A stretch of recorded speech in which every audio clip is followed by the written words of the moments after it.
All right, everybody, get ready because we are about to take a deep dive into a career path that's connected around the world and also something we need import-export. But not just anything, we're diving into sugar and confectionery. Yeah, that's right. Well, We're talking about those specialists who make sure your Swiss chocolate bar or that Japanese matcha Kit Kat you love ends up on the shelf at your store. it sounds like a dream job to me, anybody who loves candy. But I have a feeling it takes more than just loving candy to deal with all the ins and outs of global trade, right? I mean, there's customs, regulations, and logistics, and all the currencies going up and down. That's a lot. Oh, absolutely. This isn't just about moving boxes of sweets from one place to another. These specialists, I mean, they're like international trade negotiators and logistics experts. You can even say cultural ambassadors all in one. Okay, so break it down for us. What does a typical day look like if you're an import-export specialist in this world of sugar and confectionery? All right, so picture this. You start your day negotiating a huge order of cocoa beans. We're talking from Ghana, making sure you're getting the best quality and the best price. And then you're on a video call. Maybe it's with packaging suppliers over in Italy. And you're putting the final touches on the design for this new artisanal chocolate line. Whoa, so you really are wearing all these different hats. You're sourcing ingredients, you're overseeing packaging. That's a lot. And that's not even the end of the day. Yeah. Later on, you might be looking at shipping routes. Hmm. You want to keep costs down and make sure those truffles arrive in perfect condition. And then on top of that, you've got to stay on top of all those customs regulations because they can change just like that. So it sounds like you need to be super organized, detail-oriented, and it probably helps if you have a bit of a sweet tooth. Oh, you hit the nail on the head. These specialists really need to know their stuff when it comes to international trade laws and customs and all those cultural differences that could make or break a product launch. And speaking of cultural differences, I imagine this kind of job you're exposed to so much, you're not just sitting there with spreadsheets, you're talking to people from all over. Oh, absolutely. One day you could be making a deal with a supplier in Brazil. Next, you're talking logistics with someone in Japan. Communication is key. And being able to understand different cultures and how they do business, that's essential. So you need to be good at business and logistics and kind of be a cultural diplomat. What are some of the must-have skills to really make it in this field? Well, having a solid background in international business is huge. So think like a degree in international trade, supply chain management, maybe even international relations. And don't underestimate knowing other languages. Being fluent in a second or even a third language, especially those spoken in the big confectionery producing areas, that can give you a major leg up. Yeah, it makes sense. If you can speak the language of your suppliers and your customers, that builds trust and opens up more doors for sure. But what about actually doing the work? Is experience as important as having a degree? That is the million-dollar question. A degree gives you that foundation, but getting out there and getting real-world experience is so valuable. Maybe try internships with import-export companies, even if it's just shadowing someone. So don't just hit the books. You got to get your hands a little bit, chocolate covered out there in the field. Exactly. And while you're out there getting that experience, think about getting certified, like the Certified International Trade Professional Designation, the CITP. That carries a lot of weight in the industry because it shows you're serious about your career Yeah. and you really get the best practices. So that's kind of like your golden ticket into Willy Wonka's factory. It helps you stand out. All right, so we talked about education, we talked about experience. How does somebody actually land a job in this world? It's got to be competitive, right? That's where having a really well put together CV comes in, and that's where RoleCatcher can really help you out.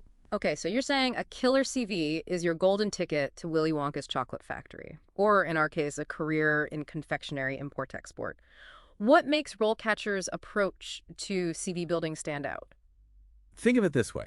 You wouldn't just ship a container full of delicate Swiss chocolates without proper packaging and labeling right.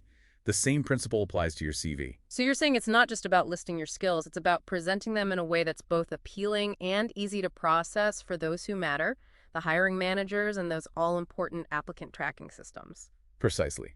RoleCatcher's AI-powered CV builder helps you showcase your skills in a way that aligns with the specific requirements of the job and the preferences of those applicant tracking systems, or ATS. It's like having a secret weapon to help your CV stand out from the pile. Let's say I'm interested in specializing in importing fair trade cocoa from South America. How could I use RoleCatcher to create a CV that resonates with potential employers in that niche? Imagine plugging your experience and aspirations into RoleCatcher. Their AI could analyze job descriptions for fair trade cocoa in South America, identifying keywords, skills, and even certifications that are highly sought after. It's like having a market research team for your career. Okay, so you've used RoleCatcher to build a CV that can make Willy Wonka jealous, but then comes the interview. What happens when you're face to face with a potential employer who's passionate about pralines? Any tips for navigating those high pressure conversations? Those interviews can be nerve-wracking, especially when you're facing a panel of confectionery connoisseurs. That's where RoleCatcher's AI-powered interview prep comes in. We've all been there, sweating it out in a waiting room, dreading those curveball questions. Tell me more about how RoleCatcher can help someone like me, who may not be a natural born interviewer, feel more confident. Imagine this. You're prepping for an interview at a company known for its gourmet marshmallows. RoleCatcher's AI can analyze countless interview questions related to the confectionery industry, providing you with likely questions and even simulating mock interviews to help you practice your answers. So it's like having a personal interview coach, but instead of a stopwatch and a clipboard, it's AI algorithms analyzing your every word and gesture. Exactly. And the best part is, RoleCatcher's AI can provide feedback on your delivery, body language, and even the content of your answers, helping you refine your interviewing skills and project confidence. Talk about a game changer. It's like having a secret weapon to help you ace those interviews. But let's move beyond the technical aspects for a moment. What are some of the personal qualities that are essential for success in this field? This line of work requires a certain type of person. You need to be a master of organization, a skilled negotiator, and a bit of a diplomat when navigating cultural differences. But beyond that, it's about passion, curiosity, and a genuine love for the world of confectionery. So you're saying that while knowing your tariffs from your trade agreements is crucial, being able to geek out over a perfectly tempered chocolate bar or a new flavor of gummy bear doesn't hurt. Absolutely. Imagine attending an international food expo, surrounded by booths showcasing the latest and greatest in confectionery delights. You're not just there to close deals, you're there to immerse yourself in the world of flavors, textures, and aromas. It sounds like you're describing a sensory playground for anyone with a sweet tooth. It truly is, but let's not sugarcoat it. There are challenges too. Imagine dealing with a shipment of gourmet marshmallows delayed in customs due to a labeling error, or a sudden spike in sugar prices that throws off your entire budget. This field demands adaptability, resilience, and a healthy tolerance for the unexpected. So you're saying it's not always a box of chocolates. Exactly. But for those who thrive in a fast-paced, globally connected environment where the stakes are high and the rewards are, well, pretty sweet, a career in confectionery import-export can be incredibly fulfilling. All right, so as we start to wrap things up, let's give some final words of wisdom to our listeners who are thinking about jumping into a career in import-export, especially with sugar and confectionery. You know, it's a field that's always changing, tons of opportunity. For someone just starting out, I'd say be a sponge. Soak up all the knowledge you can. So hit those books, but don't forget to get out there and get some real-world experience too, right? You got it. Yeah. Internships, even if you're not getting paid at first, are so important for learning those practical skills and meeting people in the industry, and never underestimate finding a good mentor. Yeah, having someone who's already been down that sugar-coated path can be super valuable for advice and support. For sure. Networking is key in this business, so go to conferences, join some trade associations, connect with people online, all of that. And don't be afraid to reach out to people you admire in the industry. The worst they can say is no. Exactly. Yeah. Most people are happy to share their experience and give advice to someone just starting out. Okay, so let's talk about the elephant in the room, or maybe we should say the elephant in the chocolate factory.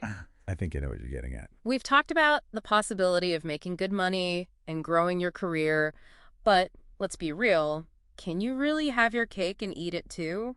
What about that work-life balance? That is the million-dollar question, and honestly, it depends. I knew there had to be a but in there somewhere. But it's not all bad. Yes, the import-export world can be demanding, especially when you're first starting out, long hours, those unexpected calls. It's part of the game. Yeah, getting a call late at night about a shipment stuck in customs can definitely ruin your evening. Definitely. But as you gain more experience, become more of an expert, you often have more room to negotiate things like a flexible schedule, maybe specialize in a niche that fits your lifestyle a little better. So there's no one right answer. It's different for everybody. That's it. Some people in this business thrive on that fast-paced, always changing environment, while others, they prefer things a little more predictable and structured. It's all about finding that part of the industry that fits you best and what you value most. You got to find that sweet spot where you can love what you do and have a life outside of work. Right. Exactly. And don't forget, technology is always changing, which means more opportunities to work remotely, have a more flexible schedule, even in a field like import-export that's always been so demanding. That's good news for people who want a little more control over their work-life balance, for sure. Let's talk about RoleCatcher again for a second. We've gone over how it can help people with building a CV, interview prep, exploring different careers, networking. For those who are still not sure, what's the most convincing reason to give it a shot?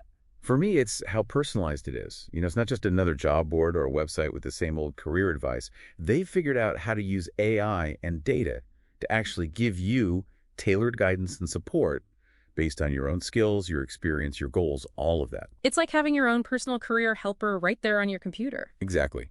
And they're always coming up with new stuff, making it better for the user and helping you reach your goals. Sounds like they're as passionate about helping people succeed as we are about doing this show. I think you're right about that. Well, on that sweet note, it's time for us to wrap up this deep dive into becoming an import-export specialist in the sugar and confectionery industry.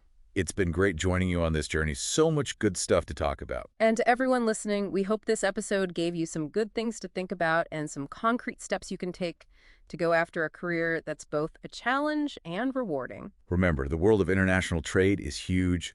So many possibilities out there. Don't be afraid to dream big, work hard, and taste that sweet success. And who knows, maybe someday you'll be the one making sure those delicious treats end up in the hands of people all over the world. Until next time, keep exploring, keep learning, and keep reaching for your full potential.